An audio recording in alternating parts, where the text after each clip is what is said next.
everybody.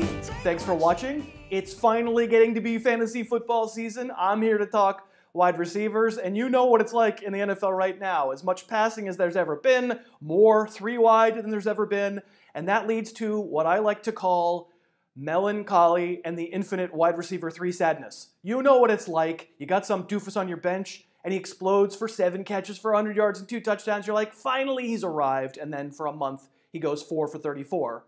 And that's why it's so important to understand what the elites at the position look like. You know, it's starting to look like running back. There are a few more elites at wide receiver than there are at running back, but we are starting to get to the point where if you're picking in the middle to end of the first round, taking a wide receiver, a very viable strategy. So let's talk about who those elites are at wide receiver. I'm going to start with DeAndre Hopkins, the Texans, but I should stipulate, I don't think there's a clear order. I honestly think 7 happens to be the right number. For me, you could honestly put any one of these 7 guys I'm going to talk about in the top spot, and I wouldn't freak out. But if I had to pick somebody, for me, that dude is Nuke Hopkins. He's not the fastest, he's not the highest jumper, but those hands, he definitely has the kitten mittens. He also has body control like few others. He doesn't really run past a lot of defenders, but he bends away from the sidelines just enough so that even when he's covered, he can be open if you throw the ball high and almost out of bounds. Hopkins really doesn't have the athletic qualities of a hyper-elite NFL wideout, and yet sometimes guys are just players, and that's really him. Those hands, they're incredible, and maybe the tie-breaking edge for me over the other players on my list is that Hopkins has a degree of stability with Deshaun Watson, who likes taking deep shots, and with Bill O'Brien, who's funneled the most targets to Hopkins of any wideout in the league the last 2 years combined. He's not a no-brainer number 1, but if he's healthy, his floor just feels so safe. In standard and PPR, Hopkins is where I land for my top spot.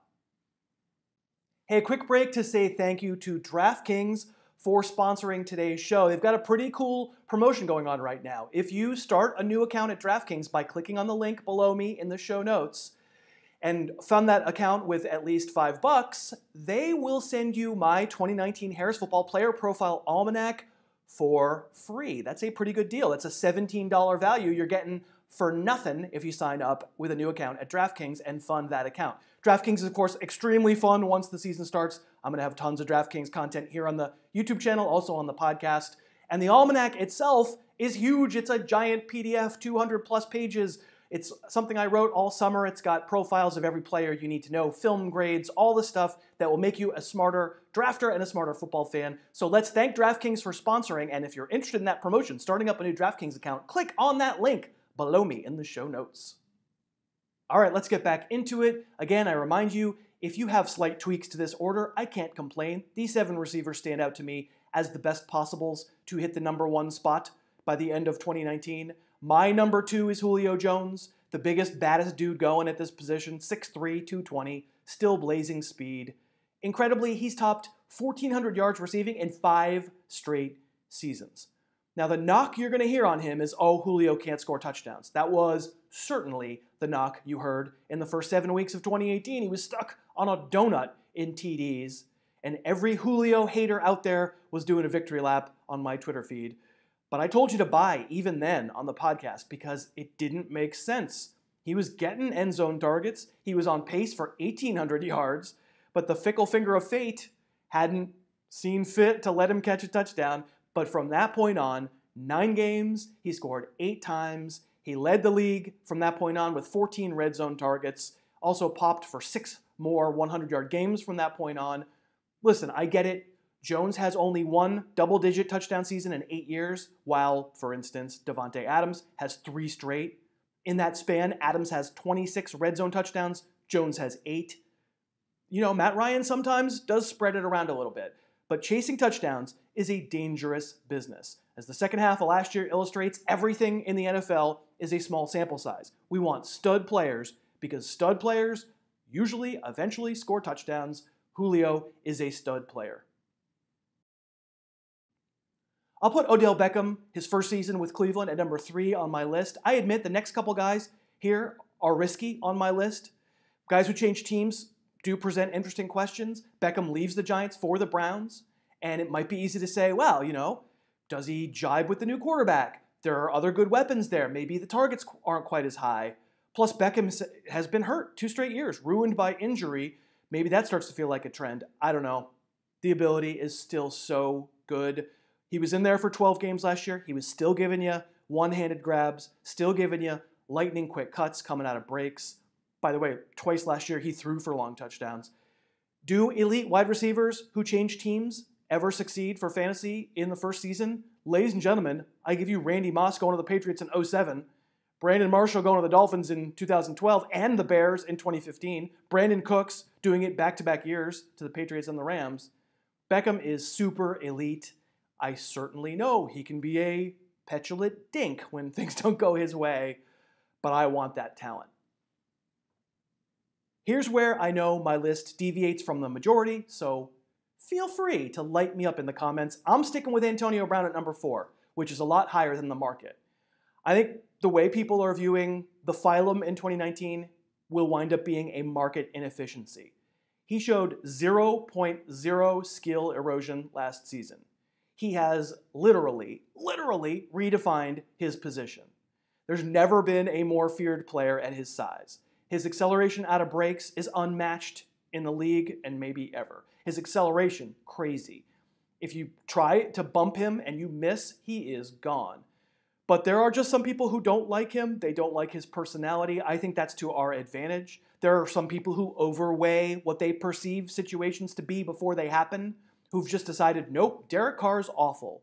Antonio Brown just can't and won't succeed at the rate he's done in Pittsburgh. And listen, I agree. Carr is a worse player than Ben Roethlisberger. My concession to that is I'm putting the best wide receiver in the NFL at number 4, but I can't go lower than that. Maybe if I'd seen any sign last year he was slowing down, but I didn't. As I just said with Beckham, great receivers who change teams can still post huge seasons. And when Brandon Marshall changed teams twice and still posted top 3 fantasy seasons, you know who his quarterbacks were? Ryan Tannehill and Jay Cutler. Suddenly, Derek Carr doesn't look so bad. My number 5 is Davante Adams. He was the wide receiver 3 last year.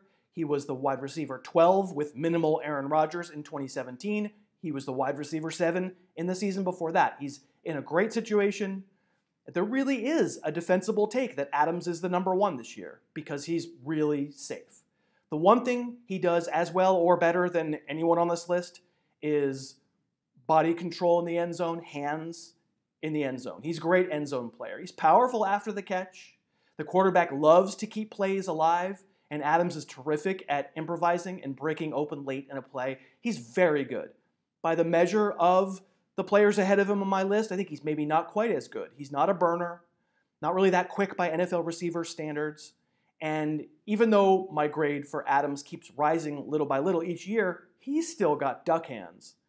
You get some howler drops from Adams, and I'm not sure that'll ever change. That doesn't necessarily ruin him for fantasy, but it can, on the margins, be a tiebreaker. I don't view him quite as safe as Hopkins.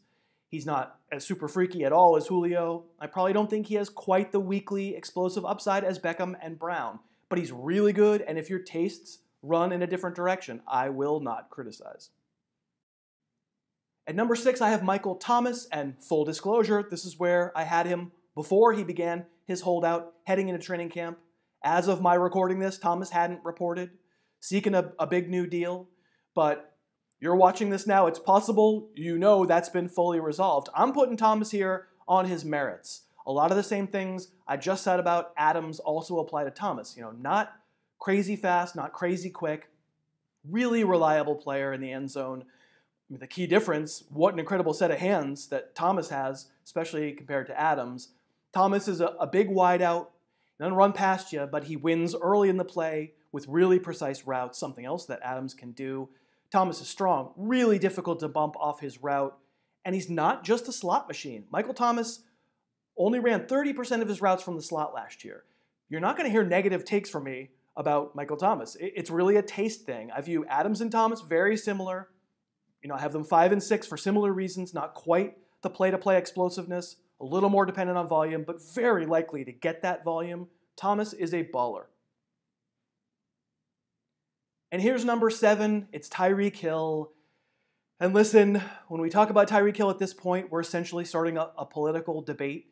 If you've had one of those in the past few years, you know how fast people get their dander up. I love Tyreek Hill's ability. He's younger Antonio Brown. He's little, but doesn't matter if he's unbumpable off the line, which he kind of is. He's just too quick. He doesn't need to win jump balls because mostly he's already passed his defender. He was the wide receiver 1 last year. And by the way, last summer, people who judged these things mostly by stats told you Hill would regress because he made too many big plays, and often those don't recur from year to year. With someone as fast and quick as Hill on film, those rules don't apply. The morality of whether to draft him, whether you want to root for him, whether he should have been suspended, that stuff is real. Fantasy football is supposed to be fun. I think it's up to each individual. Maybe I put him 7th because, I don't know, maybe we haven't heard the last of accusation against him. Anyway, his receiving volume probably isn't ever going to get up as high as the elites at the position, and that can lead to a little bit of week-to-week variability. Honestly, he's such an insane big play threat every time he touches the ball. It doesn't need to limit his production, frankly. It's going to wind up being fantastic production. These are 7 really good players, and we haven't even gotten to Mike Evans, Juju Smith-Schuster, AJ Green, Keenan Allen. I think wide receiver goes 15, 16 deep, something like that, and I don't think running back does. So running back's still the more scarce position, but believe me, once you get out of that elite group of wide receiver, we are deep into the territory of melancholy and the infinite wide receiver 3 sadness. So that's why, draft strategy-wise, I'm really going to try hard to be taking my shots at running backs and wide receivers in those first few rounds. That's where the scarcity is, and we'll get quarterbacks and tight ends later, as long as we're in leagues that only need to start one of those respective positions. Thank you very much for watching.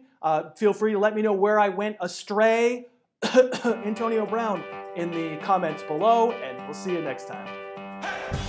Thanks so much for watching. Please, please, please smash that like button, write a comment, tell us who else you'd like to see us review film on, and of course, best of all, please subscribe to our channel and then click that little bell above the subscribe button and you'll be notified whenever we post a new video.